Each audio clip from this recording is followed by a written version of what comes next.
Zoom lo vachi I will continue my sermon. So once again, it is such a pleasure to join all of you. మీలో చాలా మంది అంటే నేను అమెరికాకు వెళ్ళక ముందు పరిచయలో కలిసి పనిచేసిన వాళ్ళు ఉన్నారు. So it is such a pleasure to share God's word with you. మరి ఒకసారి పీలాజస్ అన్న, డేవిడ్ రాజ్ కుమార్ అన్న వీళ్ళు ఇచ్చినటువంటి ఆహ్వానానికి at the same time the other church elders and church members and also those who are watching on YouTube live, it's a pleasure to share God's word. So let me pray. ప్రార్థన చేసుకొని మన హృదయాలను మనసులను సిద్ధం చేసుకొని దేవుడు మనతో మాట్లాడే విధంగా మన హృదయాలను సిద్ధం చేసుకుందాం.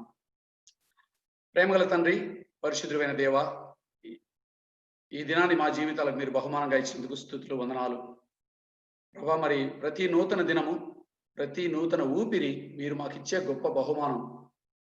మరి ఎన్నో సంవత్సరాలు మేము ఊపిరిని చాలా గ్రాంటెడ్గా తీసుకున్నాం. ఈ కరోనా వచ్చేంత మటుకు కూడా ఊపిరి యొక్క విలువ చాలా మంది మేము తెలుసుకోలేదు, పట్టించుకోలేదు. నిజంగా శ్వాస, ఒక చిన్న ఊపిరి, అది మా జీవితానికి ఎంత అవసరమైంది. అయినా లెక్కలేనన్ని ఊపిరులు మీరు మాకు కంటిన్యూస్గా, మేము అడిగినా అడగకపోయినా కృప చూపిస్తూ మీరు మాకు ఇస్తూనే ఉన్నారు.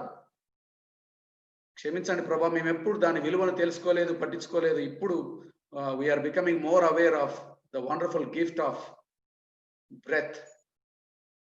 ఊపిరే కాదు, జీవితాన్ని ఇచ్చారు, రక్షణనిచ్చారు, నీ వాక్యాన్ని ఇచ్చారు, పరిశుద్ధాత్మని మీరు మాకు బహుమానంగా ఇచ్చారు ప్రభా. నీ బిడ్డలుగా, సేవకులంగా, జాయింట్ చర్చ్ మెంబర్స్ తో పాటు ఇంకా ఎవరెవరైతే చూస్తున్నారో మేమందరం కూడా నీ స్వరాన్ని వినడానికి ఇక్కడికి వచ్చున్నాం ప్రభా. మరి ఎటువంటి అంతరాయం లేకుండా, మరి టెక్నాలజీ వలన ఎటువంటి ఇంటరప్షన్ కానీ ప్రాబ్లం లేకుండా, మరి ఇంకా ఎలక్ట్రిసిటీ వలన కూడా ఇంకా ఎటువంటి సాతాను శోధలు కూడా ప్రభా మాకు లేకుండా, సాతాను అంధకార శక్తులన్నీ కూడా యేసు నామములో బంధిస్తున్నాం. మీరే కృప చూపించండి. మేము మీ స్వరాన్ని వినడానికి వచ్చాము. మీ స్వరం మాకు వినిపించండి. మా హృదయాలు, మా మనసులు సిద్ధం చేసి నీ వాక్య వెలుగులో మా జీవితాన్ని మేము మార్చుకోవడానికి, పరీక్షించుకోవడానికి సహాయం చేయమని సమస్తం సాధ్యమైన యేసు నామములో ఈ ప్రార్థన అడిగి వేడుకుంటున్నాం తండ్రి. Amen. First of all, I would like to make a comment on this theme. నేను ఎన్నో సంవత్సరాలు పాస్టర్గా పనిచేసినాను, డిఫరెంట్ చర్చ్ కాన్ఫరెన్స్లలో మాట్లాడడానికి వెళ్ళాను, అండ్ డిఫరెంట్ థీమ్స్ మీద కూడా మాట్లాడానండి. ఈ మత్తయి సువార్త 5వ అధ్యాయంలో సర్మన్ ఆన్ ద మౌంట్, కొండ మీద ప్రసంగం గురించి కూడా, ఈ బియాటిట్యూడ్స్ గురించి కూడా నేను చాలాసార్లు ప్రసంగం ఇచ్చిన. కానీ maybe this is a very rare fact are very rare opportunity that ఒక సంఘము, ఒక లోకల్ చర్చ్ ఒక సంవత్సరం అంతటికి థీమ్ పెట్టుకునే థీమ్స్ లో సాత్వికులుగా ఉండడం అనేది ఒక థీమ్ గా పెట్టుకోవడం అనేది నేనైతే ఎక్కువ గమనించలేదండి.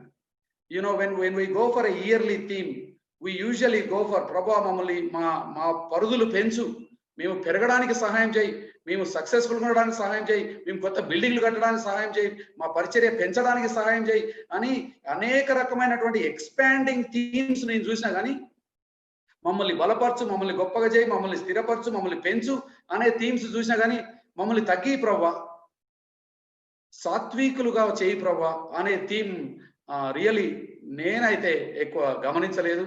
And that's why when Lazar నాకు చెప్పినప్పుడు I was kind of surprised that you chose this as your annual theme. And I truly believe that I'm sure దేవుడు మీకు ఈ విషయం ఉద్దేశపూర్వకంగా ఇచ్చాడు. అండ్ నేను కూడా ఇంతకుముందు ప్రసంగాలు ఇచ్చినా కానీ ఇప్పుడు ఈ 2 ప్రసంగాలను దృష్టిలో ఉంచుకొని I spend a lot of time preparing and also meditating on God's word on this theme called meekness. మత్తయి సువార్త 5వ అధ్యాయం 5వ వచనంలో మనం ఈ మాట చూస్తాం. యేసు ప్రభువు అంటాడు, సాత్వికులు ధన్యులు, వారు భూలోకమును స్వతంత్రించుకొందురు. సాత్వికులు ధన్యులు. We live in a world where meekness, అసలు దాన్ని చాలా బలహీనతగా చూడడమే కాదు, కానీ అసలు దాని గురించి ఎవడు మాట్లాడండి. ఎవరు కూడా, ఎవరి రేడార్లో కూడా మీక్నెస్ అనేది తలంపులో కూడా రాదు. ఎందుకంటే అది ఎప్పుడు బలహీనతగా చూస్తారు దాన్ని. అయితే యేసు ప్రభు మాత్రం దాన్ని చాలా హైలైట్ చేసినట్టు, సాత్వికులు ధన్యులు, you are blessed. Blessed are the meek, for they will inherit the earth. For they will inherit the earth. అయితే ఈ ప్రామిస్ అండి లిటరల్ గా ఇక్కడే భూమి మీద మన రాజ్యాలు కడతామనే కాదు, కొన్నిసార్లు దేవుడు మీ సాత్వికులను ఇక్కడ కూడా మనల్ని స్థిరపరిచే అవకాశం ఉన్నది, అది లేదని నేను అంటలేను. కానీ when Jesus is talking about inheriting, he is not just talking about this earthly life or earthly kingdom or earthly world. He is talking about earthly and eternal kingdom. You will inherit. ఈ స్వతంత్రిస్తారు. And స్వతంత్రించడంలో ఈ భూమే కాదు, ఈ భూమిలో ఉన్న రాజ్యాలే కాదు, నిత్యత్వం ఉండే రాజ్యాలు కూడా మనం స్వతంత్రిస్తాము. So it is an amazing promise which God has given అస్.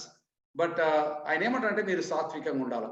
ఇది సహజంగా వచ్చే లక్షణం కాదండి. మీరు మార్మన్స్ పొందినా కూడా, విశ్వాసం అయినా కూడా సాత్వికము, హ్యూమిలిటీ లేకపోతే దీనత్వము అనేది సహజంగా వచ్చే లక్షణం కాదు. అందరం కూడా మనం we have to intentionally work on it. అయితే గ్రీక్ లో మత్తయి సువార్త 5వ అధ్యాయం 5వ వచనంలో ఉన్న ఈ మాట సాత్వికులు ధన్యులు అని ఉంది కదా.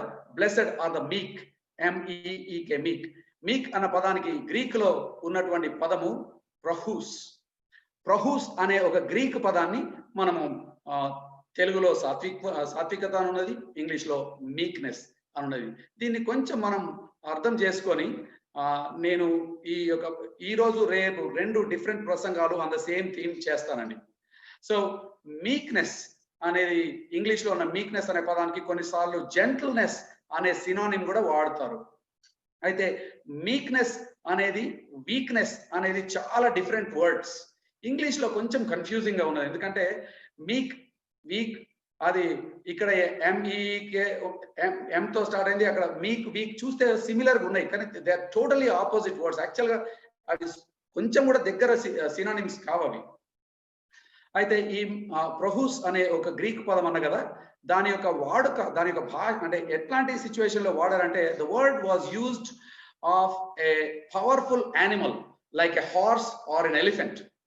ఇప్పుడు స్టాలియన్స్ అంటారండి, అంటే ఈ గుర్రపు పరుగు పందాల్లో వాడే స్టాలియన్ మంచి పెద్దగా ఉండే గుర్రాలు ఉంటాయి, లేకపోతే ఏనుగులు ఉంటాయి. ఇవి చాలా పవర్ఫుల్ జంతువులు, కానీ వాటిని సాధుపరుస్తారు, డొమెస్టికేట్ చేస్తారు. మనుషులు వాటిని చిన్నప్పటి నుండి పెంచుతూ వాటిని డొమెస్టికేట్ చేస్తారు, అంటే వాటిని సాధువులుగా చేస్తారు. అంటే it still has the power, దానికి ఇంకా శక్తి ఉంది, కానీ ఆ శక్తిని చాలా ఆధీనంలో ఉంచుకొని వాడుకునే జంతువు అది. ఇప్పటికి కూడా ఏనుగే అండి. ఆ ఏనుగు బలం ముందు నిజంగా చెప్పాలంటే, అప్పుడప్పుడు నేను ఈ సఫారీలకు అక్కడిక్కడికి పోయినప్పుడు, ఈవెన్ నేను వీడియోస్ చూస్తున్నప్పుడు, అంటే ట్రావెల్ వీడియోస్ చూస్తున్నప్పుడు ఆఫ్రికా అక్కడ చూస్తే ఈ పెద్ద పెద్ద ఏనుగులు, ఈవెన్ కేరళ రాష్ట్రంలో కూడా చాలా ఎలిఫెంట్ రైడ్స్ అవి అయితే ఉంటాయి. ఆ ఏనుగును నడిపించడం చూస్తే వాడు గాలిగా ఎగిరిపోయేటట్టు ఉంటాడు. నిజంగా చెప్పాలంటే అసలు వాడిని ఏనుగు తన్నక్కర్లేదండి, పెద్ద గాలి వస్తే కూడా ఎగిరిపోయేంత బక్కగా సన్నగా బలం లేనట్టు ఉంటాడు. ఇంత బలం లేనటువంటి వ్యక్తి ఈ ఏనుగు కాలు కాదు, ఏనుగు తొండ కూడా కాదు, ఏనుగు తోకంతా కూడా ఉంటాడు వీడు. ఏనుగు తోకంత లేనోడు ఏనుగు మీద కూర్చొని ఏనుగును నడిపిస్తూ ఉంటాడు. ఎందుకంటే the elephant went through a process of domestication. దానికి శక్తి ఉన్నదండి, శక్తి లేక కాదు, but the full power is under absolute control of the animal. And ఈ నడిపించే ఆయన దాన్ని కళ్యాలు వేసి కంట్రోల్ చేస్తున్నాడు. Same thing with horse.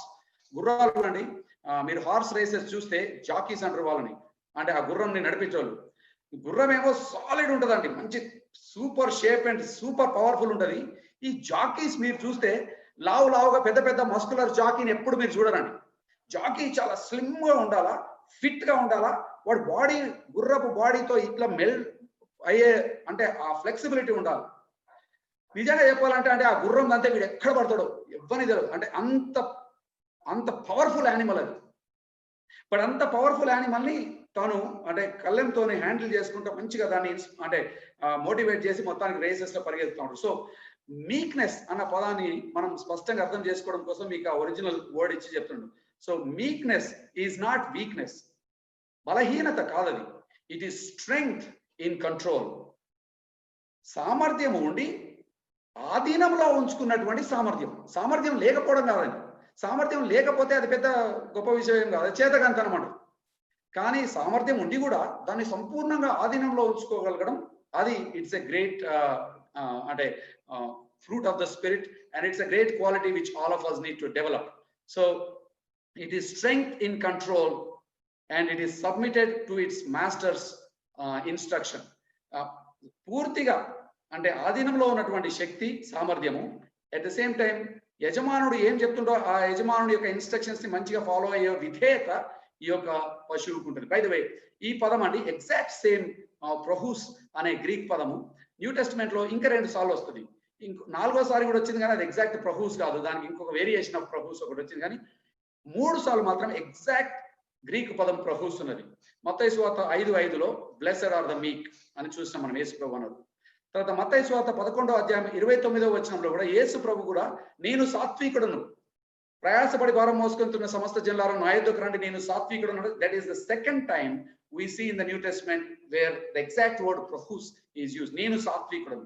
The perfect example for satvikudu, the perfect example for meekness is Jesus Christ. ఈ రోజు మనము ఇంకొక క్యారెక్టర్ గురించి చూస్తాం, రేపు ఇంకొక కొంచెం ఎక్కువసేపు జీసస్ గురించి మనం చూడడానికి ప్రయత్నం చేస్తాం. మత్తయి సువార్త 21వ అధ్యాయం 5వ వచనంలో కూడా చూస్తామండి. మత్తయి సువార్త 21వ అధ్యాయంలో యేసు ప్రభు వారు యెరూషలేములోకి ప్రవేశిస్తూ ఉంటాడు. యెరూషలేములోకి ప్రవేశించేటప్పుడు ఇది ఈయన ఆఖరి వారం, ప్యాషన్ వీక్ అని అంటాం మనం. మత్తయి సువార్త 21వ అధ్యాయంలో he is the king of kings, రాజులకు రాజు ఆయన. కానీ ఆయన వాక్యాన్ని నెరవేర్చడం కోసం, ప్రవచనం నెరవేర్చడం కోసం ఆయన శిష్యులను పంపి ఒక గాడిదని తీసుకురమ్మని అంటాడు.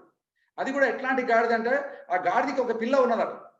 సో గాడిద పిల్లని రెండుని తీసుకురమ్మన్నాడు. ఆయన గుర్రము కోరుకోలే, ఒంటె కోరుకోలే, ఏనుగు కోరుకోలే, ఆయన రాయల్ థింగ్స్ ఏదైనా కోరుకోవచ్చు, కానీ హీ చోజ్ ద డాంకీ. అక్కడ కూడా ఎగ్జాక్ట్ గా వాడబడిన Jesus comes to you in meekness or gentleness and mounted on a donkey అని ఉంటుంది. అక్కడ కూడా 3వసారి ఈ పదము ప్రహూస్ అనే పదము వాడి ఉంటుంది. సో ఇవన్నీ మీకు ఎందుకు చెప్తున్నా అంటే ద వర్డ్ ఈ 3 సార్లు కూడా యేసు ప్రభు వాడతాడు. అండ్ 3 సార్లు కూడా he is talking about his choice, blessed are the meek. నేను సాత్వికుడును, ఆయన సాత్వికాన్ని డెమాన్స్ట్రేట్ చేసినట్టు మనం చూస్తాం. సో అగైన్ ఇంగ్లీష్ లో మీక్నెస్ కి another close word is gentleness. ఈ రెండింటికి you can actually literally use it as a synonym, but I want to make sure we understand that ఇవి రెండు కూడా ఒకే క్వాలిటీని డిస్క్రైబ్ చేస్తున్నాయి. సో మీక్నెస్ ఈ స్ట్రెంగ్త్ ఇన్ ఫుల్ కంట్రోల్, ఆధీనంలో ఉన్నటువంటి బలము, శక్తి, సామర్థ్యం. ఆధీనంలో ఉన్నటువంటి బలము, శక్తి, సామర్థ్యం. సో శక్తి ఉన్నది, సామర్థ్యం ఉన్నది, కానీ కంప్లీట్ ఆధీనంలో ఉన్నది. అది అక్కడ పెద్ద డిఫరెన్స్. ఇప్పుడు బలం లేనోడు, ఇప్పుడు నాలాంటోడు బక్కగునోడు, మజిల్స్ లేనోడు, ఏమి అంటే ఫైట్ చేసే తాకత్ లేనోడు, ఒక మైక్ టైసన్ లాంటి పెద్ద బాక్సరో లేక పెద్ద బలవంతుని దగ్గర పోయి నేను ఒక ఆర్గ్యుమెంట్ పెట్టుకొని ఇక కొంచెంసేపు అయినాక ఆయన ఒక మాట అన్నాడు, నేను ఒక మాట అన్నాక నేనే కొంచెంసేపు అయినాక పోనీ అని ఇడిచిపెడుతున్నా, మైక్ టైసన్ పోనీ అని ఇడిచిపెడుతున్నా, కావాలంటే కొట్టొచ్చు కానీ పోనీ అని ఇడిచిపెడుతున్నా నేను అన్నాను అనుకో. మైక్ టైసన్ కు నాకు ఆర్గ్యుమెంట్ అయితే అండి, పోనీ అని ఇడిచిపెడుతున్నా అన్న మాట నేనంటే దానికి అర్థమే లేదు. ఎందుకో తెలుసా? మైక్ టైసన్ గుద్దాల్సిన అవసరం లేదండి, వాడు తుమ్మితే నేను కింద పడతా. మైక్ టైసన్ ని ఎదురుగున్నప్పుడు పోనీ జానేదో బై, ఇప్పుడు మనకు పంచాయతీ ఎందుకు, నీకు నాకు ఎందుకు గొడవ, ఇడిచిపెట్టాయి జానేదో, నిన్ను పోనీ అని ఇడిచిపెడుతున్నా అనే మాట నేను అనడానికి అర్హత కూడా లేదు నాకు. ఎందుకో తెలుసా? నాకు ఆ శక్తి లేదు, నాకు సామర్థ్యం లేదు, నాకు బలం లేదు. బలం ఉన్నోడు పోనీ అన్న మాట అంటాడు, బలం లేనోడు పోనీ అంటే నిజంగా చెప్పాలంటే బలం లేనోడు పోనీ అని అననే అన్నాడు. నిజానికి బలం లేనోడు వాడు చేతగాని వాడు. నేను పోనీ అనే మాట అన్నా బేసికల్ గా ఇట్ డజంట్ మీన్ ఎనీథింగ్. నేను బోనిచ్చలేదు, అసలు నీకు ఏముందని బోనిస్తున్నావు? ఇప్పుడు కొన్నిసార్లు బాగా చదువు వచ్చిన వాళ్ళు కొంతమంది ఉంటారు, క్విజెస్ లో, బైబిల్ క్విజ్ లో కానీ అక్కడ ఇక్కడ బాగా ఆన్సర్లు వచ్చిన వాళ్ళు కొంతమంది ఒక దగ్గర ఉంటారు. ఈ ఆన్సర్ రానోళ్ళు ఒక దగ్గర ఉంటారు. అంటే చక్కగా చదువు రానోడు చదువు వచ్చిన వాడిని ఛాలెంజ్ చేస్తూ ఇగో కావాలంటే నేను ఆన్సర్ చెప్తా నీకు అని అంటే లాభం లేదండి. అసలు దాని అర్థమే లేదు. నువ్వు నాకు చెప్పలేదు. ఫస్ట్ ఆఫ్ ఆల్ నీకు ఆన్సరే తెలియదు, ఫస్ట్ ఆఫ్ ఆల్ నీకు శక్తే లేదు. ఆన్సర్ తెలియనోడు, శక్తి లేనోడు పోనీ అన్న మాట అనలేడు, అనకూడదు, దానికి అర్థం కూడా లేదు. పోనీ అన్న మాట ఎవరన్నా తెలుసా అండి? శక్తి ఉండి ఈజీగా నిన్ను కొట్టగలిగి ఈజీగా నిన్ను ఓడించగలిగిన వాళ్ళు కొంచెం మనసు స్థిమితం చేసుకొని ఈ చిన్న పిల్లగాని ఎందుకురా కొట్టడం, ఈ ఈ చిన్న పిల్లోనితో నేను కంపీట్ కావడం ఎందుకని పెద్ద మనసు చేసుకొని వాళ్ళు పోనీ అంటే దానికి అర్థం ఉంది. కానీ చేతగానోడు పోనీ అంటే దానికి అర్థం ఏం లేదండి. కానీ అన్ఫార్చునేట్లీ మనం జీవించే ఈ ప్రపంచంలో చాలా సార్లు మనందరం కూడా మనల్ని మనం ఓవర్ ఎస్టిమేట్ చేసుకుంటాం. మన గురించి మనకు చాలా ఎక్కువ అభిప్రాయం ఉంటుందండి. మనకి ఏం లేకపోయినా ఉన్నట్టు చూపించుకుంటాం. అన్ఫార్చునేట్లీ మనం జీవించే ప్రపంచంలో కూడా చూపించుకో అనే చెప్తా ఉంటారు. Promote your self, talk about your self, నీ గొప్పతనం నువ్వు చెప్పుకో అని ఎవడి గొప్పతనం వాడు చెప్పుకుంటా ఉంటాడు. అర్థం ఉండాలంటే అండి, పోనీ అన్న మాటకు అర్థం ఉండాలంటే ఫస్ట్ నీకు శక్తి ఉండాలి, ఫస్ట్ నీకు జ్ఞానం ఉండాలి, నీకు సామర్థ్యం ఉండాలి. సామర్థ్యం ఉన్నవాడు, తెలివి ఉన్నవాడు, జ్ఞానం ఉన్నవాడు, అందం ఉన్నవాడు వీళ్ళు పోనీ అని అనుకునే అవకాశం ఉంటుంది. Let go. So I want make sure we understand. So meekness is power absolutely in control. శక్తి ఉండి ఆ శక్తిని స్వార్థం కోసము, వాళ్ళ అహం కోసము, వాళ్ళ సొంత అజెండాస్ కోసం వాడుకోకుండా అవతల వ్యక్తి మేలు కోసం పోని అని ఇచ్చిపెట్టడం, దాన్ని మీక్నెస్ అని అంటారు. ఇంకొక భక్తుడు ఒక మంచి టైటిల్ ఇస్తాడు, strength with a tender touch అని అంటాడు. I like that word, strength with a tender touch. అంటే మృదువైనటువంటి టచ్ ఉంటుంది అది. ఇప్పుడు మదర్స్, మన తల్లులు సాధారణంగా వాళ్ళ బాడీ చాలా వాళ్ళ బాడీ చాలా టెండర్ బాడీ. వాళ్ళ టచ్ అంటే చాలా సాఫ్ట్ గా టెండర్ గా ఉంటుంది. ఈయన అంటాడు strength with a tender touch, దాన్ని మీక్నెస్ అని అంటారు. ఒకవేళ డిక్షనరీలో చూస్తే అండి, మీరు సాధారణంగా ప్రపంచం ఇంత మీక్నెస్ ఎట్లా చూస్తుంది, డిక్షనరీలో చూస్తే ఈ మీక్నెస్ అనే పదానికి వాళ్ళు ఇచ్చే అర్థాలు నేను కొన్ని చదువుతా వినండి. ఇది నిజంగా డిక్షనరీలో ఉన్న అర్థాలు, నేనేం పురుషోత్తం సొంతగా రాసిన అర్థాలు కావు. మీక్నెస్ అనే పదానికి ఉన్నటువంటి డిక్షనరీ మీనింగ్స్ ఏంటో తెలుసా? ఫస్ట్ది స్పైన్లెస్ అని అంటాడు, అంటే బ్యాక్ బోన్ లేదట, మనకి వెన్నెముక లేదట, అంటే రబ్బర్ ముక్కలాగా ఆడు ఎడబడదట పడిపోతున్నా అంటాడు. స్పిరిట్లెస్ అంటే రోషం లేదు. వీక్ బలహీనుడు, టిమిడ్ పిరికివాడు, సాఫ్ట్ మెత్తనోడు. ఇవి మీక్నెస్ కు ఉన్నటువంటి డిక్షనరీ మీనింగ్స్. దమ్ము లేనోడండి, రోషం లేనోడండి, మీసం లేనోడండి, చేతగాని వాడండి. ఇది ప్రపంచం అర్థం చేసుకునే విధానం. బట్ యేసు ప్రభు మీక్నెస్ అనే పదం వాడినప్పుడు he had something totally different in his mind. కాబట్టి ఈ రోజు రేపు I want us to dig deep in to this whole concept of ఇది ఎందుకు ఇంపార్టెంట్, మన జీవితంలో ఎందుకు ఇది చాలా అవసరం, ఎదగడానికి, క్రీస్తు పోలికలో ఎదగడానికి మనకి ఎందుకు అవసరం అని I want us to really spend some time. ప్రపంచమేమో దీన్ని బలహీనతగా చూస్తుంది, దేవుడేమో ఇది చాలా బలము, ఇది చాలా అవసరం అని అంటున్నాడు. ప్రపంచమేమో రోషం లేనోడు అంటున్నాడు. అంటే కొంతమంది ఏమంటారు అంటే డోర్ మ్యాట్ అని అంటారు. అంటే ఇప్పుడు మనం సాధారణంగా ఎవరైనా ఇంటికి పోతే అండి, మనం బయట నుండి పోయినప్పుడు మురికి తుడుచుకోవడానికి అక్కడ ఒక డోర్ మ్యాట్ ఉంటుంది, ఇట్లా కాళ్ళు తుడుచుకొని లోపల పోతాం కదా. మనం మీక్ గా ఉంటే, అంటే జెంటల్ గా ఉండి, మృదువుగా ఉండి, క్వైట్ గా ఉండి, ఎక్కువ తక్కువ అరవకుండా మామూలుగా ఉంటే, వీడు మెత్తటోడు, డోర్ మ్యాట్ అయిపోయాడు, ఎవడు పడితే వాడు వీళ్ళ మీద నడుచుకుంటూ వెళ్ళిపోతారు అని అనుకుంటున్నాను. యేసుప్రభు డోర్ మ్యాట్ గురించి మాట్లాడతలేడు. ఆయన ఏమంటాడంటే నీకు కూడా రైట్స్ ఉన్నాయి, నీకు కూడా అధికారం ఉంది, కానీ ఆ రైట్ నీ సొంత కారణానికి నువ్వు వాడవు. You have power, but you will always use this power to glorify God and bless people. మళ్ళీ చెప్తా వినండి, నీకు శక్తి ఉన్నది, నువ్వు బలవంతుడివి, కానీ ఈ బలాన్ని కేవలం దేవుని మహిమకు, ఇతరుల మేలు కోసం మాత్రమే వాడతావు. నీ స్వార్థం కోసం, నీ రెప్యుటేషన్ కోసం, నీ పలుకుబడి కోసం, నిన్ను నీవు డిఫెండ్ చేసుకోవడం కోసం ఒక్కసారి కూడా నువ్వు ఈ యొక్క పవర్ ని వాడకుండా ఉండడం మీక్నెస్. యేసు ప్రభుకు ఎంత శక్తి ఉన్నదండి. యేసు ప్రభు ఎన్ని ఆశ్చర్యక్రియలు చేసిండు. గుడి వాళ్ళకు కళ్ళు ఇచ్చినాడు, చచ్చిపోయిన వాళ్ళని లేపినాడు, ఆకలైన కన్నం పెట్టిండు, కుంటోని కాళ్ళు ఇచ్చినాడు, ఇన్ని చేసినాడు. ఆయనే స్వయంగా ఎడారిలో 40 రోజులు ఉపవాసం ఉండి ప్రార్థన చేసినాక, అంటే ఇంత పవర్ ఉన్న దేవుడు ఆ రాళ్ళను రొట్టెలు చేసుకోవడం ఆయనకు అంత కష్టమా అండి? It's not impossible. ఇన్ఫాక్ట్ యేసు ప్రభుకిన ఒకవేళ రొట్టెలు కలుగునుగాక అంటే 2-3 రాళ్ళు కాదు, మొత్తం ఆ ఎడారిలో ఉన్న రాళ్ళని రొట్టెలు అయిపోయాయి. He had the power to just ఒక్క క్షణంలో దానంతా రొట్టెలు చేసుకోవచ్చు. But he did not use his power for himself. He never used his power for his own self-defense or reputation. దీనికి మీక్నెస్ గురించి అసలు ఎందుకు అంటే ఇది ఎట్లాంటి వాళ్ళకు ఉంటది అనేది మీకు కొంచెం వివరిస్తాను. Meekness or gentleness flows from being completely secure in God's love and control over our personal lifes. ఎట్లాంటి వాళ్ళకు ఈ లక్షణం ఉంటుంది అంటే అండి, దేవుని సార్వభౌమత్వాన్ని ఉత్తగా థియరిటికల్ గా అప్పుడప్పుడు డాక్ట్రినల్ సెషన్స్ లో ఉత్తగా ఎక్స్పోజిషన్స్ లో వినడం కాదు, కానీ సంపూర్ణంగా వీళ్ళు సార్వభౌమత్వాన్ని అర్థం చేసుకోవడమే కాకుండా అంగీకరించిన వాళ్ళు వీళ్ళు. These are not people who just understood the doctrine of sovereignty, but these are the people who have completely accepted the doctrine of sovereignty and surrendered themselves joyfully to the doctrine of sovereignty. దేవుడు సార్వభౌమత్వుడు, completely in control. Yup, ఆయన సార్వభౌమత్వానికి నేను సంతోషంగా నన్ను నేను surrender చేసుకుంటున్నాను. ఉత్తగా teach చేయడమే కాదండి, అర్థం చేసుకొని టీచ్ చేసుడు. ఐ థింక్ మనం కొంచెం యూఎస్ఏ బ్యాక్గ్రౌండ్ లో పెరిగిన వాళ్ళం, మనకు బాగా చిన్నప్పటి నుండి విని విని అర్థం చేసుకున్నాం, బాగానే టీచ్ కూడా చేస్తున్నాం. ప్రాబ్లం వల్ల ప్రాక్టీస్ కాడనే వచ్చిందండి మనకి. మన అండర్స్టాండింగ్ మంచిగా ఉన్నది, టీచింగ్ అయితే ఇంకా బాగున్నది. ప్రాక్టీస్కి వచ్చేసరికి మాత్రం చెప్పిందల్లా సగం కూడా లేదండి మనకి. అంటే మనం చెప్పేది ఏంటిది, మనం చేసేది ఏంటిది.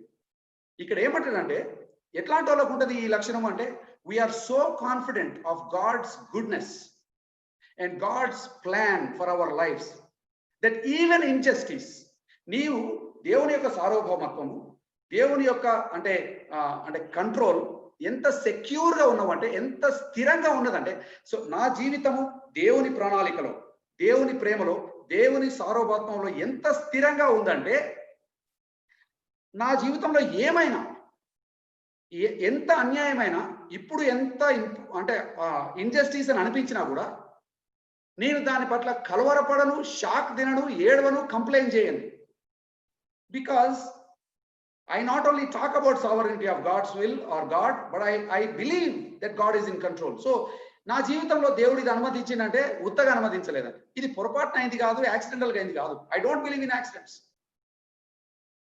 God is absolutely in control and everything that is happening in my life. నాకు ఉద్యోగం వచ్చినప్పుడు దేవుడే ఇచ్చిండు, ఉద్యోగం తీసేసినప్పుడు పోయినప్పుడు కూడా దేవుడే తీసేసిండు. నాకు కారు ఇచ్చినప్పుడు కూడా దేవుడే ఇచ్చిండు, ఆ కార్కి యాక్సిడెంట్ అయినప్పుడు కూడా దేవుడు అనుమతిస్తే తప్ప కార్కి యాక్సిడెంట్ కాలే. So I'm saying every detail in my life I believe it is under God's sovereign will.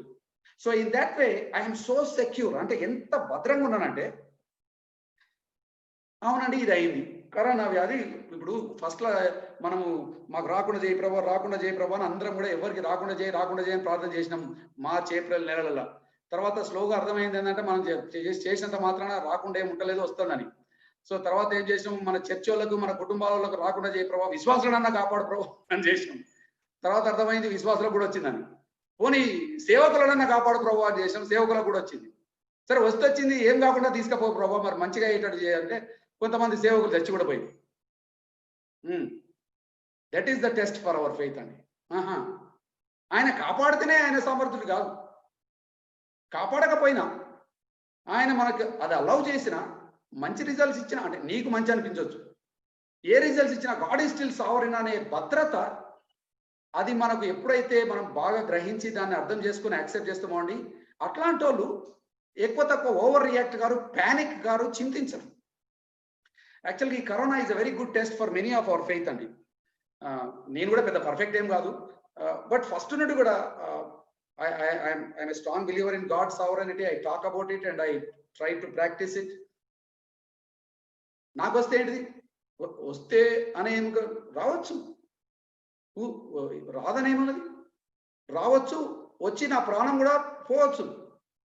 కానీ that does not define God's sovereignty. That does not limit God's goodness or grace.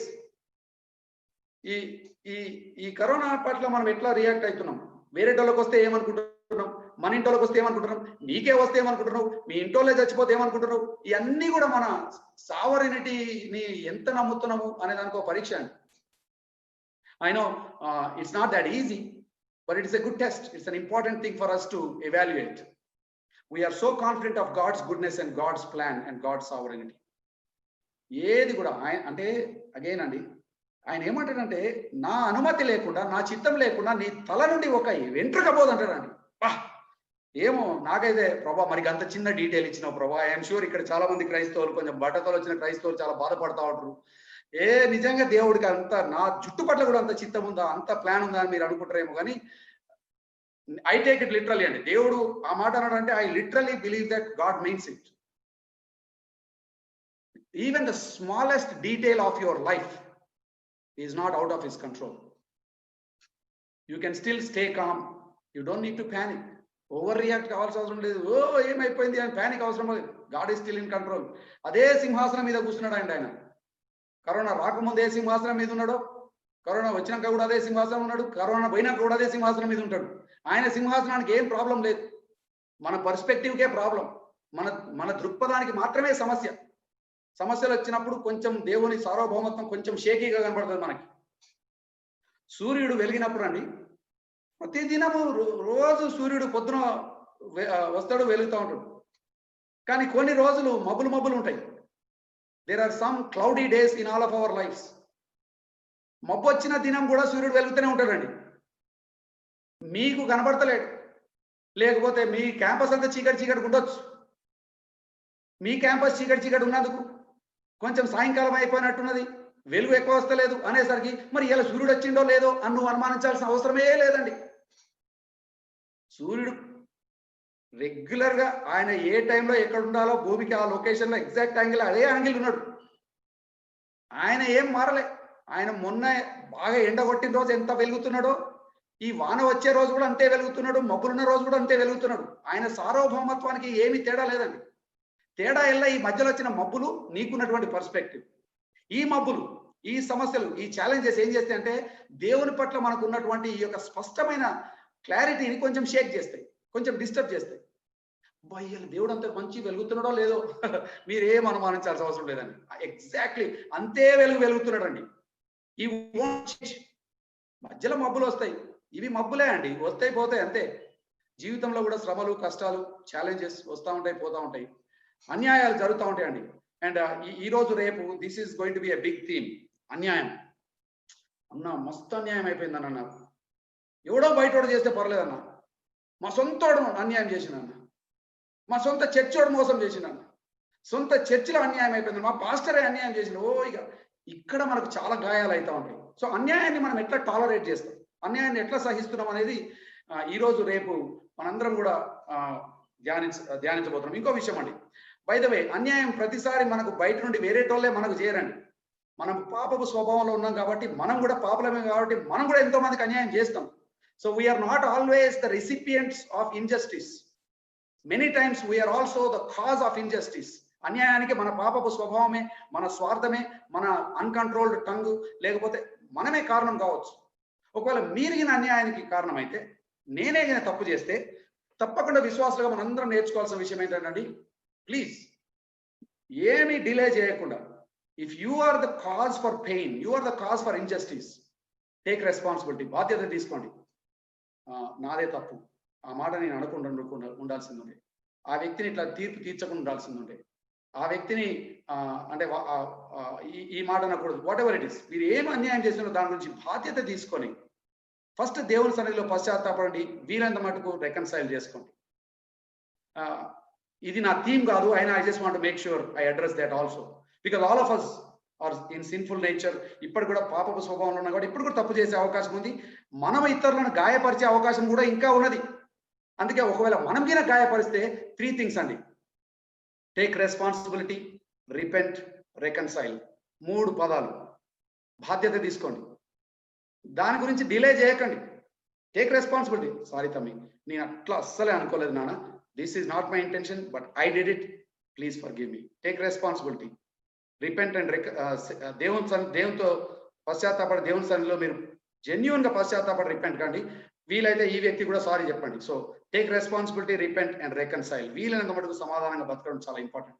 మనం తప్పు చేస్తే, మరి మనకు తప్పు అయితే ఎట్లా చేయాలా, మనకే అన్యాయం అయితే ఏం చేయాలా, అది మనకు ఈ రోజు రేపు మనం కవర్ చేయబోయే అంశం.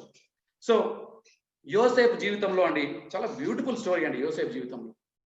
యోసేపు జీవితంలో చాలా అన్యాయం అయిందండి ఆయనకి. యోసేపు ఎక్కడెక్కడైతే నిలబడ్డాడో, ఎక్కడెక్కడైతే దేవుని కోసం స్టాండ్ తీసుకున్నాడో, ఎక్కడ దేవుని కోసం స్టాండ్ తీసుకుంటే అక్కడ దెబ్బతిన్నాడు. యోసేపు లైఫ్ ను కొన్నిసార్లు నేను చూస్తేనే అనుకుంటా, ఇట్స్ సచ్ ఏ కాంట్రాస్ట్. మనలో చాలా మంది స్టాండ్ తీసుకోని వాళ్ళని కూడా తప్పించుకొని తిరుగుతున్నాం. ఆయన స్టాండ్ తీసుకున్న ప్రతిసారి దెబ్బతిన్నాడండి. ఎక్కడ ఆయన దేవుని కోసం స్టాండ్ తీసుకుంటే అక్కడ there was a misunderstanding and somebody misunderstood and put him in prison.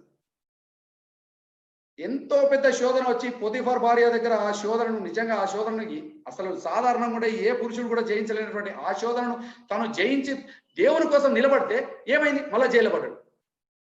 నిలబడ్డ ప్రతిసారి జైలు పడ్డాడండి. అన్యాయము ఆయనకు సొంత ఇంటికాడ నుండి వాళ్ళ అన్నదమ్ములే అన్యాయం చేసేసి అన్నదమ్ములే తీసుకుపోయి గుంటలు వేసేసి చంపేయాలని చూసినారు. దాని తర్వాత అన్నదమ్ములే ఆయనని ఐగుప్తులకు అమ్మేసినారు. అన్నదమ్ములే మోసము ఇంటికాడ అయిందండి. ఎక్కడ నిలబడితే ఎక్కడ he stood for God fire back అయిపోయింది. రివర్స్ రిజల్ట్స్ వచ్చినాయి. ఏం చేస్తున్నావు ప్రభా నువ్వు?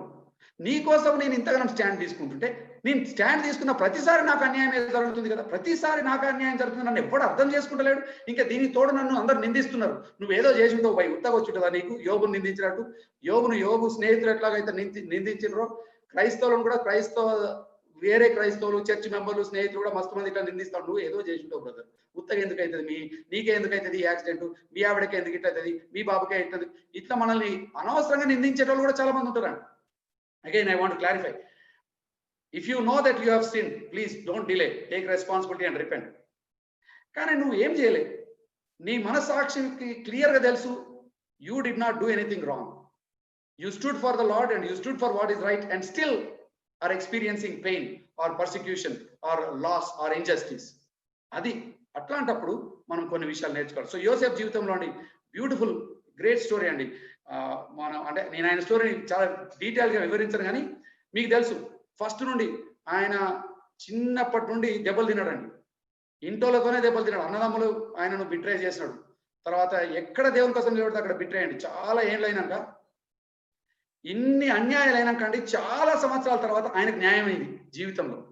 ఆఫ్టర్ మెనీ ఇయర్స్ న్యాయం దేవుడు ఆయనను అంటే ఆయన పట్ల ఉన్నటువంటి రైచియస్నెస్ ను అనౌన్స్ చేశాడు. ఆదికాండం 50వ అధ్యాయంలో ఆ బ్యూటిఫుల్ మాట ఉంటుందండి. So after so many years of injustice, so many years of pain, unnecessary criticism, unnecessary judgement, ఉత్తగా మనల్ని బాగా దూషించిర్రు, దూషణ మాటలు చెప్పినారు, మన గురించి నెగిటివ్, మన రెప్యుటేషన్ నాశనం చేసిర్రు అండ్ జైల్లో వేసిర్రు, అంత నెగిటివే. 50వ అధ్యాయం 20వ వచనం ఏమంటాడు వినండి యోసేపు. You meant evil against me but God used it for good. ఇది నేను అన్నా కదండి, power in full control, meekness. He trusted God sovereignty so much. దేవుని సార్వభౌమత్వాన్ని ఎంత నమ్మిండంటే, అన్యాయమైన ప్రతిసారి ఎందుకైంది ప్రభా, ఇంకా ఎంతసేపు నన్ను ఇట్లా అన్యాయంలో ఉంచుతావు అని ఆయన క్వశ్చన్ చేయలేదు. యోసేపు జీవితంలో మీరు గమనిస్తే చాలా సార్లు బైబిల్లో ఆదికాండంలో కనబడే ఒక మాట ఏంటో తెలుసా? And God was with Joseph, and God was with Joseph ఉంటుంది. దేవుడు యోసేపు తోడుగా ఉండేనని ఉంటుంది. ఎందుకంటే యోసేపు ఇంత అన్యాయం అవుతున్నా కూడా ఎప్పుడు కంప్లైంట్ చేయలేదండి ఆయన. ఎందుకు ప్రభా నాకు అన్యాయం అయిపోయింది, నాకే ఎందుకు అవుతుంది, ఎప్పుడు నన్ను నీతిమంతుగా తీరుస్తావు అని ఆయన ఎప్పుడు అడగలేదు. అన్యాయం అయితే ఓహో ఠీకే, ఎందుకైందో నాకు తెలియదు, కానీ మరి దేవుడు అలౌ చేసిండు కదా, ఐ డోంట్ నో వై, ఎందుకో నాకు కూడా తెలియదు, మరి ఎప్పుడు తెలుస్తుందో కూడా నాకు కూడా తెలియదు, బట్ ఐ ట్రస్ట్ గాడ్. నేను దేవుని నమ్ముతా, ఆయన యొక్క రైచియస్నెస్ నమ్ముతా, ఆయన యొక్క సార్వభౌమత్వాన్ని నమ్ముతా. In his time he will declare me righteous, but till then I will just shut up. It's not my job to defend myself. నన్ను నేను డిఫెండ్ చేసుకోవాల్సిన అవసరం లేదు, నన్ను నేను ప్రూవ్ చేసుకోవాల్సిన అవసరం లేదు. ఇన్ఫ్యాక్ట్ మనం అట్లా ప్రూవ్ చేసుకునే ప్రయత్నంలోనే చాలా సార్లు ఇంకా మనం దేవుని నుండి దూరం అయిపోతామంట.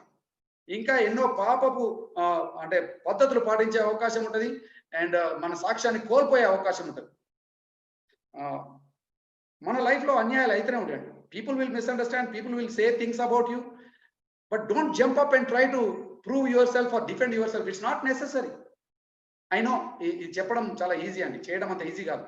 కానీ నేను చెప్తున్నా కదా, దేవుని యొక్క సార్వభౌమత్వం మంచిగా అర్థం చేసుకొని, యథార్థంగా మన హృదయాన్ని చూసుకొని పరీక్షించుకొని, if we are able to trust God's timing and God's goodness and God's sovereignty, you don't need to ఒక్క దినము కూడా, ఒక్క ఇంత ఎనర్జీ కూడా సెల్ఫ్ డిఫెన్స్ మీద పెట్టాల్సిన అవసరం లేదండి. రేపు మనం యేసు ప్రభు జీవితం గురించి మాట్లాడినప్పుడు I talk more about that, but ఈరోజు I just want to highlight another life. మీరు నాకు కీడు చేయను ఉద్దేశించింది, మీరు నాకు కీడు చేయను ఉద్దేశించింది. ఎప్పుడు? ఇప్పట్లో కాదు, ఏండ్ల క్రితం చేసిన పని. ఇన్ని ఏండ్లు నా గుండెలో it hurt, but I never try to defend myself or retaliate or take revenge. కసి తీర్చుకోవాలి, పగ పట్టాలి, పగ తీర్చుకోవాలి, వాళ్ళ బుద్ధి రావాలండి. విశ్వాసులు కూడా అంటారండి. నేను ఎందుకు ఈ విషయం ఇంత ప్యాషనేట్ గా మాట్లాడుతానంటే, ఈవెన్ అమాంగ్ బిలీవర్స్, విశ్వాసులు, క్రైస్తవులు, పెద్దలు, పాస్టర్లు కూడా అండి అన్యాయాన్ని సహించలేక, దేవా వాడికి బుద్ధి చెప్పు ప్రభు, వాడికి బుద్ధి వచ్చేటట్టు చేయి ప్రభు అని అంటే ఆ కసి, ఆ వెంజన్స్ మనలో చాలా మందిలో ఉంటుంది. అందుకే ఈ theme is a wonderful theme అండి. We have to work on our hearts. Yeah, ఎవరో నీకు అన్యాయం చేసేది ఏంటిది, నీ ప్రార్థన ఏంటిది, ప్రభా వాని కాలు ఎరగొట్టు, వాని బుద్ధి చెప్పు అని అనాలనిపిస్తే అది సహజంగా వచ్చే తలంపే అండి. కానీ work on your heart, control your emotion, control your anger, control your feelings and surrender it to God. అది మేలుకే దేవుడు ఉద్దేశించను అని అంటారండి. అది మేలుకే దేవుడు ఉద్దేశించను. You try to hurt, but God did it for something good. నీకు గుడ్, నాకు గుడ్, అందరికి గుడ్ అయ్యేటట్టు చేసినాడు. సో ఈరోజు నేను I will talk a little bit about personal, అంటే meekness in our personal life. Tomorrow I will talk about meekness in the local church. వ్యక్తిగత జీవితంలో మీక్నెస్ ఎంత ఇంపార్టెంట్ అనేది ఈరోజు నేను మోషే జీవితంలో నుండి కొన్ని విషయాలు చెప్తానండి. రేపటి దినము సంఘంగా, లోకల్ చర్చ్గా, ఒక బాడీ ఆఫ్ క్రైస్ట్గా మన చర్చ్లో మనము మీక్నెస్ అనేది ఎట్లా ప్రాక్టీస్ చేస్తాం అనేది మనము అర్థం చేసుకోవాలనేది నేను ఆశిస్తున్నాను. మీ దగ్గర బైబిల్ ఉంటాయండి. నంబర్స్ చాప్టర్ 12, నంబర్స్ చాప్టర్ 12 దగ్గర మీ బైబిల్ తీసుకుంటండి. అండ్ నంబర్స్ చాప్టర్ 12 దగ్గర మనం ఒక నిమిషం,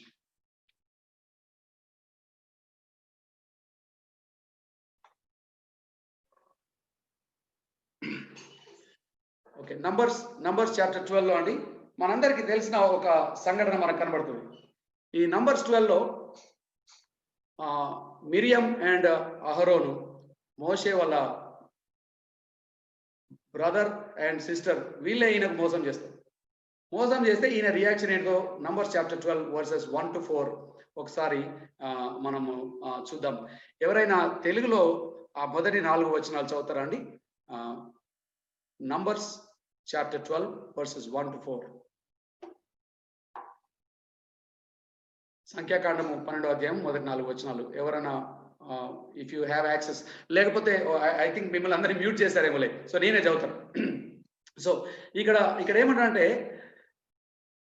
ఆ స్త్రీని బట్టి, సో మోషే ఒక అన్యురాల్ని పెళ్లి చేసుకున్నాడని, ఆ స్త్రీని బట్టి ఏమన్నాడట, మిరియము అహరోన్లు అతనికి విరోధముగా మాటలాడింది. మిరియము అహరోన్లు అతనికి విరోధంగా మాటలాడింది. వారు మోషే చేత మాత్రమేనా యెహోవా పలికేది, మాతో కూడా పలుకుతారని ఛాలెంజ్ చేస్తాడు. చేసి అక్కడ 3వ వచనం ఏమిటంటే, మోషే భూమి మీదనున్న వారందరిలో మిక్కిలి సాత్వికుడు అన్న మాట ఉంటుందండి. మోషే భూమి మీద ఉన్న వారందరిలో మిక్కిలి సాత్వికుడు. యెహోవా అని చూసి దాని తర్వాత 4వ వచనం, యెహోవా మీరు ముగ్గురు ప్రత్యక్ష గుడారంలోకి రండి అని పిలిచి వాళ్ళతో మాట్లాడినట్టు మనం చూస్తాం. సో ఇక్కడ నేను కొన్ని విషయాలు మీకు క్లారిఫై చేయాలనుకున్నాను. బికాస్ ఈ ప్యాసేజ్ చదివినప్పుడల్లా చాలా మందికి ఉండే కొన్ని కామన్ క్వశ్చన్స్ ఏంటంటే, మోషే భూమి మీద ఉన్న వారందరిలో మిక్కిలి సాత్వికుడని మోషే ఎట్లా రాసింటాడు? ఈ మొదటి 5 పుస్తకాలు మోషేనే కదా రాసింది. మోషేనే రాస్తే మోషేనే మిక్కిలి సాత్వికుడని ఎట్లా రాసుంటాడు అని చాలా మందికి అనుమానం వస్తాడు. సో దేర్ ఆర్ 2 ఎక్స్ప్లెనేషన్స్ అండి. ఒకటేమో లిటరల్ గా దేవుడు మోషేకి ఏమి చెప్పాడో, అంటే ఏమైతే బయలుపరిచినట్టే రాయడం మోషే పని. దేవుడు ఏమి బయలుపరుస్తున్నాడో, ఏమి రివీల్ చేస్తున్నాడో అది ఉన్నట్టు రాయాలి అంతే. ఇప్పుడు it is possible that God told Moses to right just like this. అరే ప్రభా, ఈ మాట అంటున్నాను ఏంటంటే, నేను నిన్ను సలహాలు అడుగుతలేను మోషే, రాయొచ్చా లేదని పర్మిషన్ అడుగుతలేను, రాయి అని చెప్తున్నా, రాయ్ అని దేవుడే మోషేతో కూడా చెప్పించి రాసి ఉండొచ్చు. That is a possibility, it's not impossible. కానీ దానికంటే ఒక బెటర్ ఎక్స్ప్లెనేషన్ ఏంటంటే, ఆ మాటే కదండి, ఆ మాటకు వస్తే ఈ 5th బుక్ ద్వితీయోపదేశకాండంలో మోషే మరణించడం గురించి కూడా ఆ పుస్తకంలోనే ఉన్నది. సో ఈ రెండింటిని చూసినాక చాలా మంది బైబిల్ కామెంటేటర్స్ ఏమి ఎక్స్ప్లెనేషన్ ఇచ్చారంటే, ఈ 5 పుస్తకాలు మోషేనే రాసిండు. కానీ తర్వాత యెహోషువ వచ్చినాక యెహోషువ పుస్తకంలో కూడా చాలా మోస్ట్ ఆఫ్ ద పార్ట్ యెహోషువ రాస్తాడు. బట్ ఈ పుస్తకాన్ని కంటిన్యూయస్ గా ఆ పుస్తకం రాస్తున్నాడు కాబట్టి అది రాసేటప్పుడు పరిశుద్ధాత్మ దేవుడు యెహోషువకు ఇచ్చినటువంటి ప్రేరేపణ వలన ఈ 2 పార్ట్స్ యాడ్ చేసి ఉంటాడు Yehoshua. Again it's the Holy Spirit who led Joshua to add. It's not యెహోషువకు ఏదో బ్రిలియంట్ తరం వచ్చి రాయాలని కాదు. అగైన్ పరిశుద్ధాత్మ దేవుడే యెహోషువను ప్రేరేపించి ఈ యొక్క గ్రంథంలో ఈ 2 మాటలు యాడ్ చేసినాడు అని మనం చూస్తాం. So Moses was a humble man, he was the most humble on the face of the earth అనే మాట యెహోషువ యాడ్ చేసి ఉంటాడు. ఎట్ ద సేమ్ టైం మోషే యొక్క మరణం గురించి కూడా యెహోషువ యాడ్ చేసి. So that is one explanation. ఇంకో విషయం అండి, మరి అన్న వీళ్ళిద్దరు ఎవరు, అహరోను మిరియం, ఇద్దరు కూడా మోషే మీద వ్యతిరేకించారు కదా, ఇద్దరు కూడా వాళ్ళు ఆయనను అపోజ్ చేస్తున్నారు. మరి ఇద్దరు అపోజ్ చేస్తే దేవుడు ఎందుకు మిరియం ఒక్కదాన్నే శపించినాడు, ఆ ఒక్కదానికే లెప్రసీ ఎందుకు వచ్చింది, ఇద్దరికి పనిష్మెంట్ రావాలి కదా అని అడుగుతాం. I just want to clarify, simple answers అండి. ఇద్దరు చేసినారండి, అపోజ్ చేసిన ఇద్దరే. కానీ మీరు జాగ్రత్తగా గమనిస్తే అండి, ఈ ఒక్క ఇన్సిడెంట్ లో ఎక్కువ పాత్ర మిరియం తీసుకున్నట్టు మనం చూస్తామండి. ఎందుకు నేను ఈ మాట చెప్తున్నా అంటే అండి, ఎప్పుడైనా సరే అహరోను మిరియం అన్న పద పేర్లు వచ్చినప్పుడు అండి, ఎప్పుడు వచ్చినా సరే అహరోన్ పేరే ఫస్ట్ వస్తుంది. మీరు ఆదికాండంలో ఎన్నిసార్లు చదవండి, most of the times Aaron పేరు ఫస్ట్ వచ్చి తర్వాత మిరియం పేరు వస్తుంది. ఈ ఒక్క ఇన్సిడెంట్ లో మాత్రం మిరియం పేరు ఫస్ట్ వస్తుంది. ఈ ఒక్క ఇన్సిడెంట్ లో మీరు చూస్తే మిరియం పేరు ఫస్ట్ వస్తుంది. She is the one who starts complaining. So ఆమె బేసికల్ గా అహరోన్ ను కొంచెం వెనకేసుకొని వచ్చి మన ఇద్దరం కలిసి ఈయన complaint. So Miriam took the initiative, అందుకే ఆమె పేరు ఫస్ట్ వచ్చిన తర్వాత అహరోన్ పేరు వస్తుంది. దాని తర్వాత ఇంకో విషయం, ఎందుకు దేవుడు అహరోను ఎక్కువ శపించలేదు, ఆమెను ఎక్కువ శపించినంటే, ఇన్ఫాక్ట్ అహరోను వాజ్ ఎ ప్రీస్ట్. ఈ లేవీల ప్రకారం అండి, ఒకవేళ ప్రీస్ట్ కింద లెప్రసీ వస్తే ఆ ప్రీస్ట్ లెప్రసీ వచ్చిన వాడు మళ్ళీ ప్రీస్ట్ గా ఉండడానికి ఎలిజిబిలిటీ ఉండదు. దేవుడు ఇంకా అహరోను ప్రీస్ట్ గా వాడుకోవాలంటే ఆయనకి లెప్రసీ రాకుండా ఉండాలి. So there were 2 reasons why God did not punish Aaron with leprosy. ఒకటి, మిరియం took the initiative.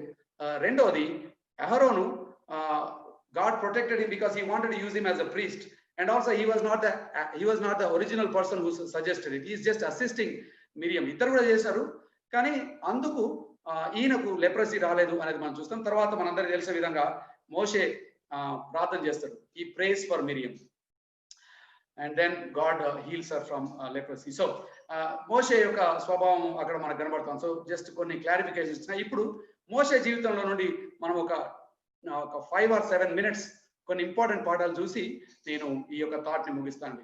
Just 1 second.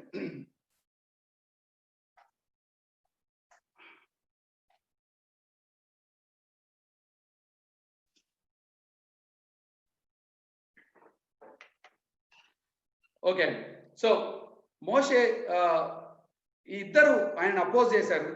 In fact he was the leader but they opposed him.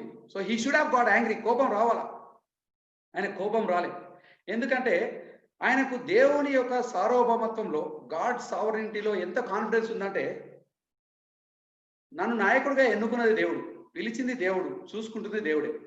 వీళ్ళు నన్ను నాయకత్వంలో నుండి తీసేయాలని చూస్తున్నారు, నా పదవిని తీసేయాలని చూస్తున్నారు, నా పాపులారిటీ తీసేయాలని చూస్తున్నారు, నాకున్నటువంటి అధికారం తీసేయాలని చూస్తున్నారు. But instead of fighting for his own power, fighting for his own position, Moses just trusts God. Yosepu ఎట్లాగైతే దేవుని నమ్మి ఆయన సమయం కోసం ఆగాడో, మోసెస్ కూడా he waited for God, trusted God and waited for God.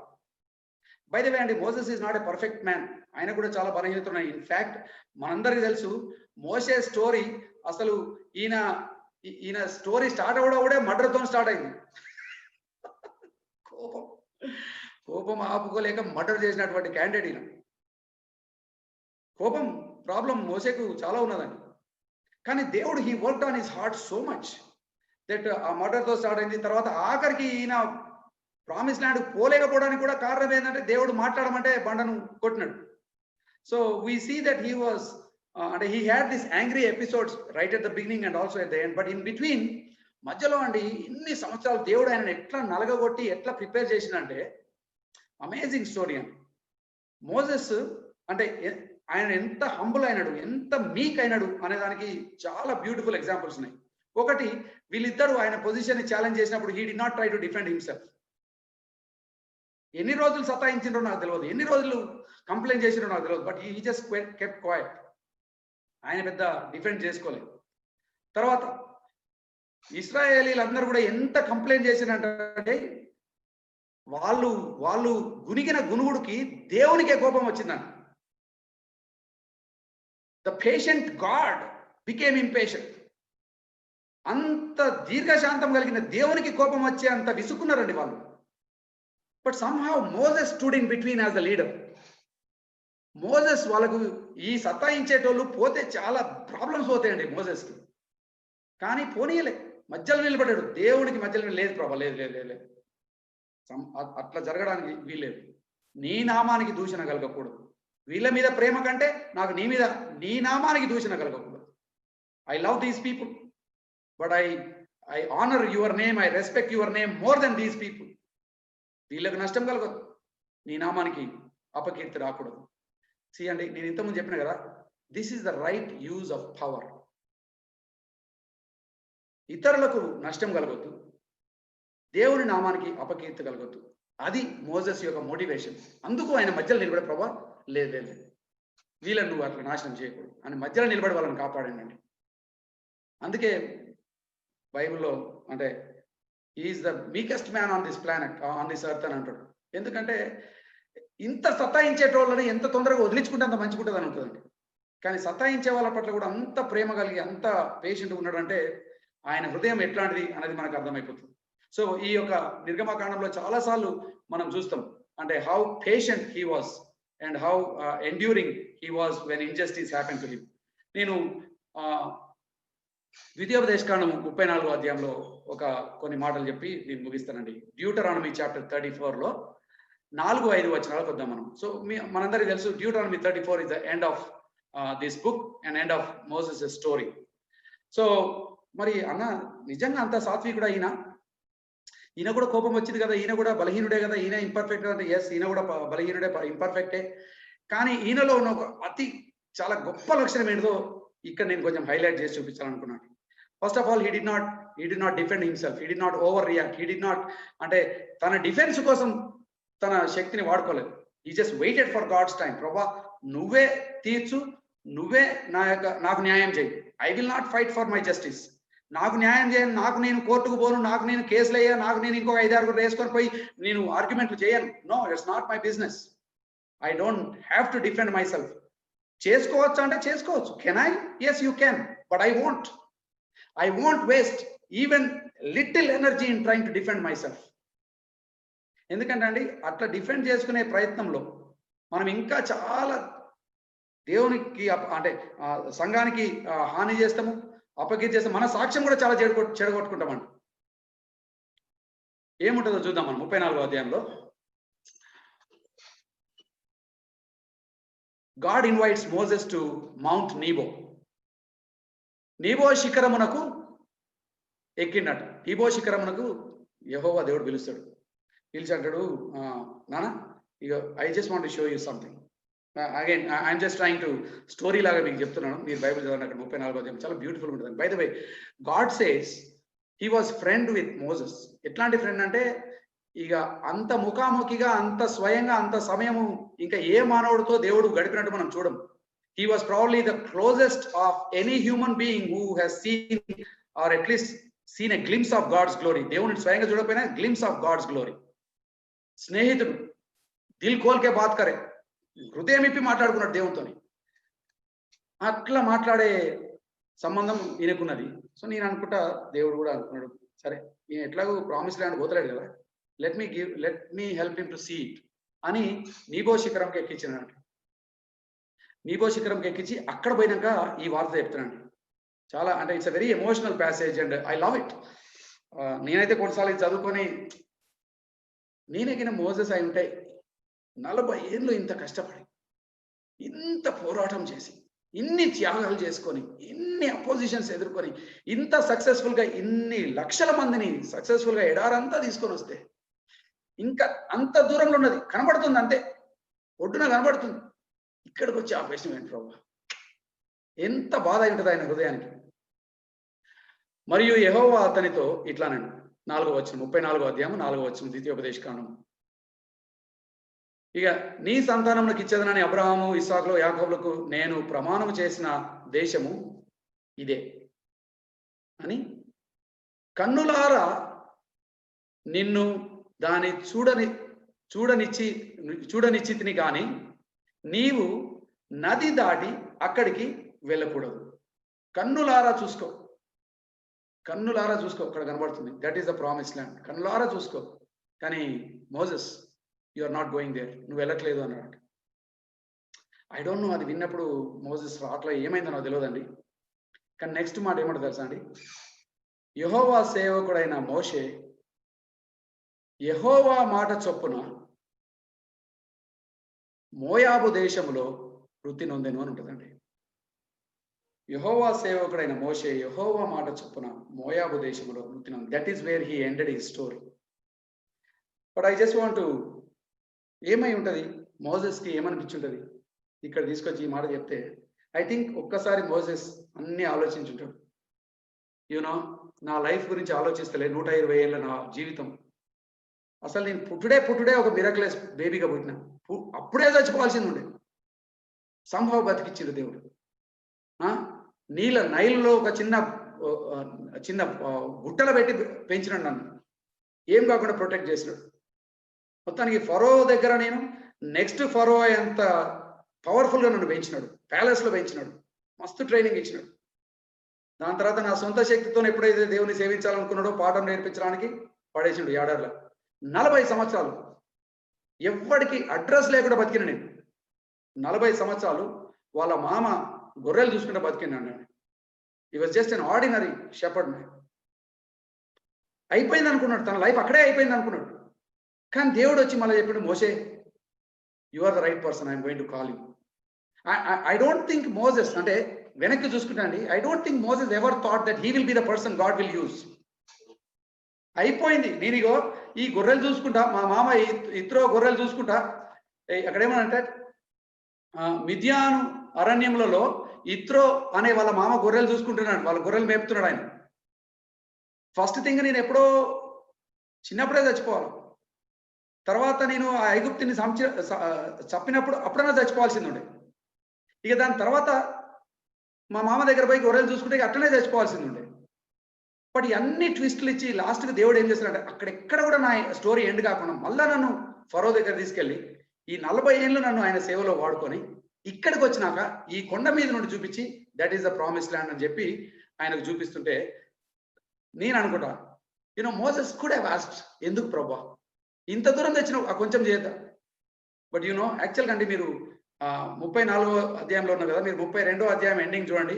33వ అధ్యాయం అంతా కూడా ఆయన అందరినీ, ప్రతి ట్రైబ్ను ఆశీర్వదిస్తాడు. After hearing the news that he is not entering, నువ్వు పోవు అన్న వార్త విన్నాక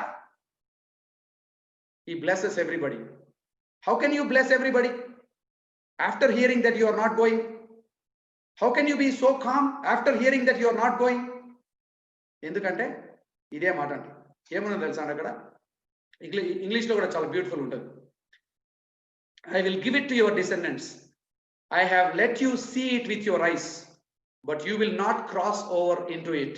అని ఇంగ్లీష్లో అంటే, and Moses, the servant of the Lord, died there in Moab, just as the Lord told him. యెహోవా సేవకుడైన మోషే యెహోవా మాట చొప్పున మోయాబు దేశంలో మృతి నొందాడు. According to God's word, he died there. According to God's word. చావులో కూడా దేవుని మాటకు విధేయుడై చచ్చిపోయినాడు. He did not resist, he did not challenge, he did not ask, ఎందుకు ప్రభువా, ఏం చేసిన ప్రభువా నేను, ఏం లేదండి. Because he knew one thing, దేవుడు ఏమైనా ప్లాన్ చేస్తలే, ఇక అంతకంటే బెటర్ ప్లాన్ మనం ఎవరం చేయలేము. నా లైఫ్ ఎప్పుడో అయిపోవాల్సింది ఉండే, పుట్టంగా చచ్చిపోవాల్సినోని, ఐగుప్తులో చచ్చిపోవాల్సినోని, ఎడార్ల పడి చచ్చిపోవాల్సినోని, అన్నిటి చోట్ల కూడా దేవుడు నన్ను కాపాడి కాపాడి కాపాడి తెచ్చింది ఇక్కడికి. How can I ask God, ప్రభా ఇట్లా చేసినావు ఎట్లా అడుగుతా? ఒక్కసారి వెనక చూసుకుంటే everything in my life is a miracle. ఇంత నా జీవితాన్ని ఇంత బ్యూటిఫుల్ గా నడిపించిన దేవుడు, if he chooses that I should end it here, how can I complain? This is a great gift అని దాన్ని ఆయన గిఫ్ట్ గా తీసుకున్నాడే తప్ప ఆయన కంప్లైంట్ చేయలే, రెసిస్ట్ చేయలే. ఒక భక్తుడు చాలా బ్యూటిఫుల్ గా రాస్తారండి.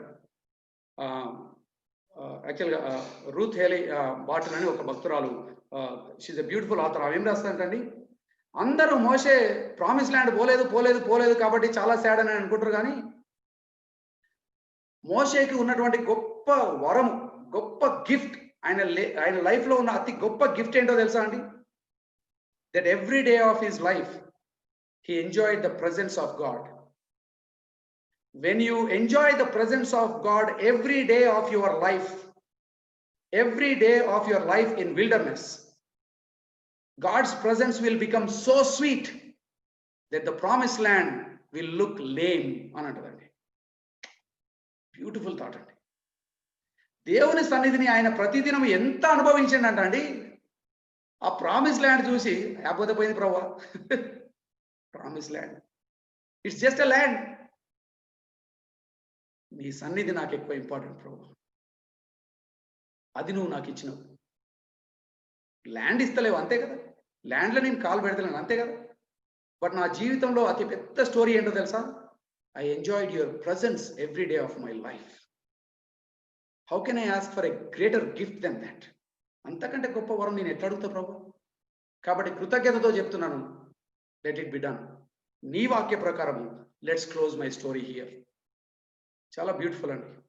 మనం కూడా అటువంటి సంబంధం దేవునితో కలిగి ఉండాలని నేను ఆశిస్తున్నాను. Meekness, absolutely accepting God sovereignty and surrendering our selfs to God.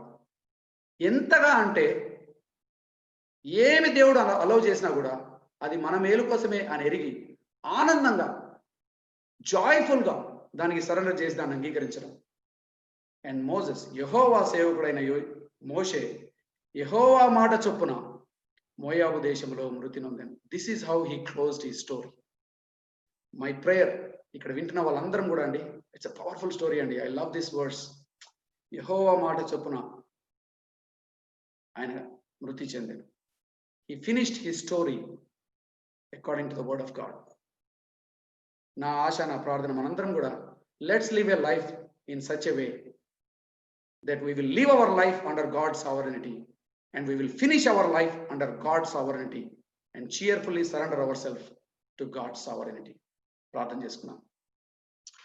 మహాపరిశుద్ధుడైన దేవా, ఈ సాయంకాలం నీ వాక్యం ద్వారా మా అందరితో మాట్లాడినందుకు వందనాలు చెల్లిస్తున్నాం. మీక్నెస్ అనేది చాలా ఎక్కువగా మేము మాట్లాడుకునే టాపిక్ కాదు. ఈరోజు మరి మీక్నెస్ అంటే ఏంటి, ఎటువంటి వారు దాన్ని కలిగి ఉండగలరు, ఎందుకు కలిగి ఉండగలము, ఎలా ప్రాక్టీస్ చేయగలమని యోసేపు జీవితంలో నుండి, మోషే జీవితంలో నుండి మీరు మాకు నేర్పించిన పాఠాలకై నీకు వందనాలు ప్రభా. మరి ఈ వాక్యం విన్న మేమందరం కూడా వ్యక్తిగతంగా మా జీవితాలు మేము ఒకసారి పరీక్షించుకోవడానికి సహాయం చేయండి. ఒకవేళ మేము ఎవరికైనా అన్యాయం చేస్తే మేము ఎట్లా రియాక్ట్ కావాలి, మాకెవరైనా అన్యాయం చేస్తే మరి తెలుసో తెలియకో మమ్మల్ని ఎవరైనా గాయపెడితే మేము దాన్ని ఎట్లా యాక్సెప్ట్ చేయాలా, ఎట్లా రియాక్ట్ కావాలని చాలా బ్యూటిఫుల్గా మోషే జీవితంలో మాకు నేర్పించింది నీకు వందనాలు ప్రభా. మాకున్న శక్తి మా సెల్ఫ్ డిఫెన్స్ కోసం మేము ఎప్పుడు కూడా వాడకుండా, మా సొంత అజెండా కోసం, మా సొంత స్వార్థం కోసం, మా సొంత ప్రణాళికల కోసం మేము ఎప్పుడు కూడా వాడకుండా నీ మహిమ కోసము, ఇతరుల ఆశీర్వాదం కోసము మాకిచ్చే ప్రతి అవకాశాన్ని, శక్తిని వాడడానికి సహాయం చేయమని మరి ఒకసారి మాకు ఇచ్చిన ఈ మంచి సహవాసానికి వందనాలు చెల్లిస్తూ తిరిగి రేపటి దినం ప్రభా నీ వాక్యాన్ని వినడానికి సిద్ధం చేసి మమ్మల్ని తీసుకురమ్మని వేడుకుంటూ యేసు నామములో ఈ ప్రార్థన అడిగి వేడుకుంటున్నాం తండ్రి. ఆమేన్.